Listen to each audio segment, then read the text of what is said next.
A group of 6 friends, Megan, Ryan, Jenna, Chris, Sophie, and Daniel, decided to take a luxurious vacation at a remote resort in the mountains. The resort, called Shadow Peak, was advertised as a serene and exclusive getaway, promising breathtaking views and unparalleled tranquility. The friends arrived at Shadow Peak on a crisp autumn afternoon. The resort was beautiful, with its grand rustic lodge and cozy cabins scattered around the property. The staff welcomed them warmly and showed them to their rooms. That evening, they gathered in the main lodge for a gourmet dinner, excited about the week ahead. From the first night, Megan felt a strange unease. The resort was too quiet and there seemed to be an odd tension in the air. She brushed it off as nerves from the long trip, but the feeling persisted. The next day, the group explored the surrounding forest, hiking through trails that led to stunning viewpoints. As they walked, they noticed old, crumbling statues and remnants of buildings hidden among the trees. Ryan, curious about the history, asked one of the resort staff about them. The staff member, an older woman named Eliza, hesitated before explaining that the resort was built on the site of an old sanatorium. The sanatorium had closed down decades ago under mysterious circumstances, and the land had been abandoned until the resort was built. That night, strange occurrences began. Megan woke up to the sound of soft crying. She got up and followed the sound to the hallway, where she saw a shadowy figure standing at the end, shrouded in darkness. She froze, fear gripping her heart. The figure slowly turned and vanished into thin air. Terrified, Megan ran back to her room and told Jenna about what she had seen. Jenna tried to reassure her, suggesting it was a bad dream. But the next morning, Ryan mentioned hearing footsteps outside his window during the night. The group exchanged uneasy glances, realizing something was amiss. Over the next few days, the supernatural events escalated. The friends heard disembodied voices whispering their names, and objects moved on their own. Doors slammed shut, and cold spots appeared in random places. Sophie found handprints on the bathroom mirror, as if someone had pressed their hands against the glass from the other side. The worst incident happened one night when Chris was violently pulled from his bed by an unseen force. He screamed for help, and the others rushed in to find him thrashing on the floor, covered in scratches and bruises. They managed to calm him down, but the terror in his eyes was unmistakable. Desperate to leave, the friends packed their bags and headed to the lobby, only to find the main doors locked. Eliza appeared, her face pale and eyes wide with fear. She admitted that the resort was indeed haunted by the spirits of the sanatorium patients, who had died in agony and despair. She urged them to stay together and not provoke the spirits. Determined to find a way out, the friends searched the resort for any clues. They discovered a hidden basement filled with old medical equipment and patient records. The records detailed horrific experiments conducted on the patients, who were subjected to inhumane treatments and torture. The sanatorium's director, Dr. Heinrich, was a sadistic man who believed in curing mental illness through extreme measures.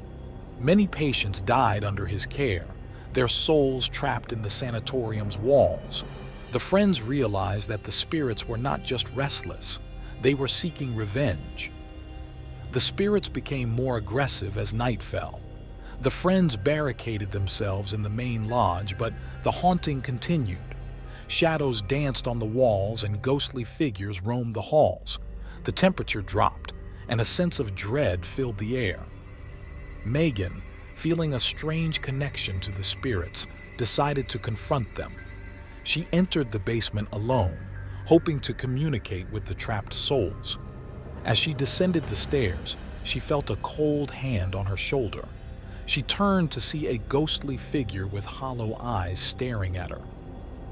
The spirit of a young girl stepped forward, her face twisted in pain. Megan tried to speak, but the girl raised a finger to her lips, signaling for silence. She pointed to an old journal on a dusty shelf. Megan grabbed it and began to read. The journal belonged to Dr. Heinrich. It detailed his cruel experiments and his eventual descent into madness. In his final entry, he wrote about a ritual to bind the spirits to the sanatorium, ensuring they could never find peace. The ritual could only be broken by burning the journal. Megan ran back to the group, clutching the journal. She explained what she had found and urged them to start a fire. They gathered in the lobby, surrounded by the malevolent spirits, and set the journal ablaze. As the flames consumed the journal, the spirits screamed in anguish.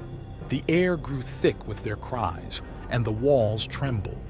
The friends huddled together, praying for the nightmare to end. Suddenly, a blinding light filled the room. The spirits began to fade, their screams turning into whispers. The temperature rose and the oppressive darkness lifted.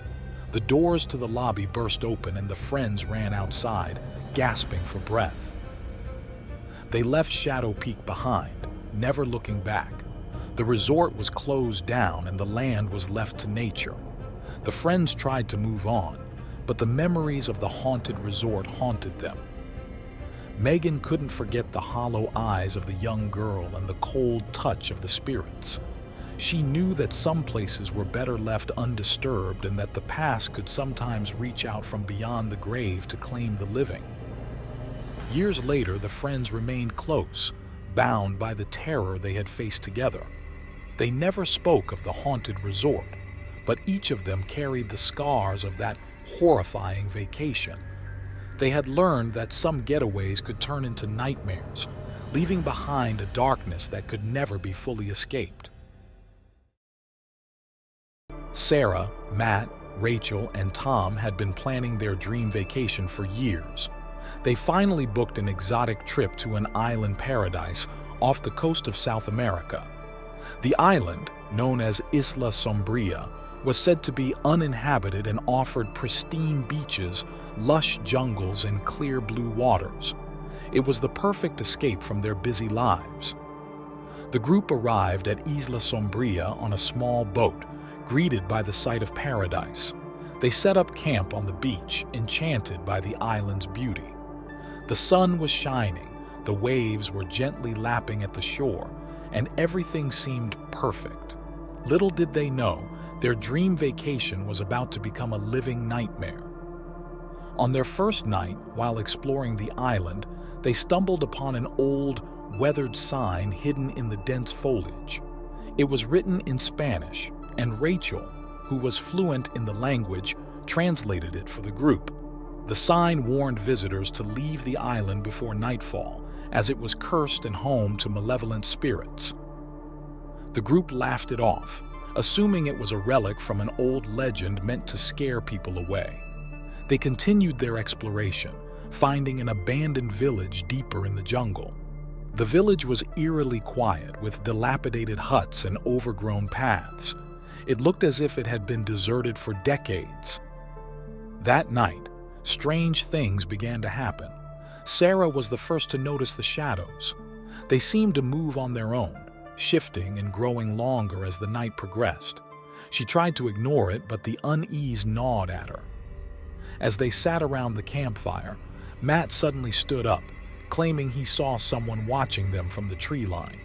The others laughed, thinking he was playing a prank, but the fear in his eyes was genuine. They decided to call it a night and retreated to their tents, trying to shake off the unsettling feeling. In the middle of the night, Tom woke up to the sound of whispers. It was as if someone was right outside his tent, speaking in a language he couldn't understand. He unzipped the tent and peered outside, but saw nothing. The whispers stopped, leaving an eerie silence in their wake. The next day, the group tried to put the strange events behind them and enjoy their vacation. They spent the day snorkeling, sunbathing, and exploring more of the island. However, the sense of dread lingered, and they couldn't shake the feeling of being watched. That evening, while cooking dinner over the campfire, Rachel saw a figure standing at the edge of the jungle. It was a woman, dressed in old, tattered clothing, her face hidden in shadows. Rachel called out to her, but the woman didn't respond. She just stood there, staring. The others turned to see the figure, but as soon as they did, the woman disappeared into thin air. Panic set in as they realized they were not alone on the island. They decided to stick together for the rest of the night, unwilling to risk being separated. Determined to find out what was happening, Matt suggested they investigate the abandoned village. Maybe they could find some clues about the island's history. The group agreed, and the next morning, they ventured back into the jungle. In one of the huts, they found a dusty old journal. It belonged to a man named Javier, who had been part of a small community that once thrived on the island. The journal detailed a series of tragedies that had befallen the village: diseases, disappearances, and mysterious deaths. Javier wrote about strange occurrences and how the villagers believed the island was cursed. As they read the journal, they realized the warnings were real. The island was haunted by the spirits of those who had died there, seeking revenge on anyone who dared to disturb their rest. Fear gripped the group as they hurried back to their camp. They decided to leave the island immediately, but when they reached the beach, they found their boat had been destroyed. It was as if something, or someone, wanted to trap them there. Desperation set in as they tried to find another way off the island. They built a makeshift raft, hoping it would be sturdy enough to get them to the mainland. As night fell, the island's malevolent spirits grew more aggressive. The shadows moved with a life of their own, and ghostly figures appeared, their faces twisted in anger and sorrow. The friends huddled together, trying to fend off the apparitions, but it was futile. The spirits' wails filled the air, growing louder and more tormenting. The group made one last attempt to escape at dawn. They pushed the raft into the water, but as they did, the spirits launched their final assault. The air grew cold, and the sea became turbulent. Ghostly hands reached out from the water, trying to pull them back. Sarah, Matt, Rachel, and Tom fought desperately, paddling with all their strength. The spirits' cries echoed around them, filling their minds with terror. Just as they thought they might escape, a massive wave capsized the raft, plunging them into the icy depths. Sarah struggled to the surface, gasping for air. She saw her friends around her, equally terrified. They clung to the remnants of the raft, praying they could hold on until they were rescued. Hours later, a fishing boat found them and brought them back to safety. Exhausted and traumatized, they recounted their harrowing ordeal to the authorities. An investigation confirmed the island's dark history, but no one could explain the supernatural events. Sarah, Matt, Rachel, and Tom never returned to Isla Sombria. The island remained a forbidden place, shrouded in mystery and fear. They tried to move on with their lives, but the memories of the haunting vacation lingered. Each of them was haunted by the shadows and the faces of the spirits. They could never forget the terror they experienced on the Island of Shadows, a place where the dead did not rest, and nightmares became reality. Emma, Jake, Lily, and Mark had been friends since college. They decided to take a break from their hectic lives and planned a much-needed vacation. They rented a cabin deep in the woods, far away from the hustle and bustle of the city. The cabin was picturesque, surrounded by tall trees and a serene lake. It seemed like the perfect place to relax and reconnect. The group arrived at the cabin on a bright, sunny afternoon. The air was fresh, and the only sounds were the chirping of birds and the rustling of leaves. They unpacked their bags and settled into their rooms, eager to start their vacation. That evening, they lit a bonfire, roasted marshmallows, and shared stories and laughter. The first night went smoothly, but things started to take a strange turn the next day. Emma woke up to find scratches on her arm as if something had clawed her in her sleep. She brushed it off, thinking she might have scratched herself unconsciously. However, the unease in her stomach lingered. As the day progressed, the friends explored the woods and enjoyed various outdoor activities. They swam in the lake, went hiking, and took plenty of photos. Despite the fun, a sense of dread seemed to hang in the air, unnoticed by the group. That night, strange noises echoed through the cabin. The sound of footsteps and whispers could be heard, but whenever someone checked, they found nothing. Lily was the first to voice her concerns, but the others dismissed it as the wind or animals in the woods. The following night, the situation escalated. Emma woke up in the middle of the night to the sound of heavy breathing next to her bed. She froze, her heart pounding. When she turned on the light, there was nothing there. She tried to calm herself, convincing herself it was just a nightmare. The next morning, the group noticed that the food they had left on the kitchen counter was disturbed. It looked like someone had gone through their supplies, but the door was still locked, and there were no signs of forced entry. Mark suggested they check the cabin for any signs of intrusion. They searched every nook and cranny but found nothing unusual. However, the sense of being watched grew stronger with each passing hour. One evening, while sitting around the bonfire, Jake decided to share a local legend he had read about. According to the legend, the cabin was built on cursed land. Years ago, a family had lived there, and one by one, they had all met tragic and mysterious deaths. Their spirits were said to haunt the cabin, seeking revenge on anyone who dared to disturb their resting place. The story sent shivers down everyone's spine. They laughed it off nervously, but deep down, they couldn't shake the feeling that something was terribly wrong. That night, the haunting became undeniable. The friends heard screams and cries coming from the woods. Shadows moved outside the windows, and the temperature in the cabin dropped drastically. The friends huddled together in fear, unable to sleep. The next morning, they decided to cut their vacation short and leave the cabin. However, when they tried to start their car, it wouldn't budge.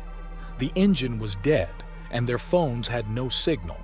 Panic set in as they realized they were trapped. Determined to find a way out, they decided to hike back to the main road, hoping to find help. As they ventured deeper into the woods, the sense of dread intensified. They felt as if they were being followed, but whenever they turned around, there was nothing there. Hours passed, and they found themselves lost. The woods seemed to stretch endlessly, and the path they thought they were following had disappeared. Exhausted and terrified, they decided to camp out for the night and continue their search in the morning. That night, the terror reached its peak. The friends were awakened by the sound of a woman crying. The noise was coming from all directions, growing louder and more anguished.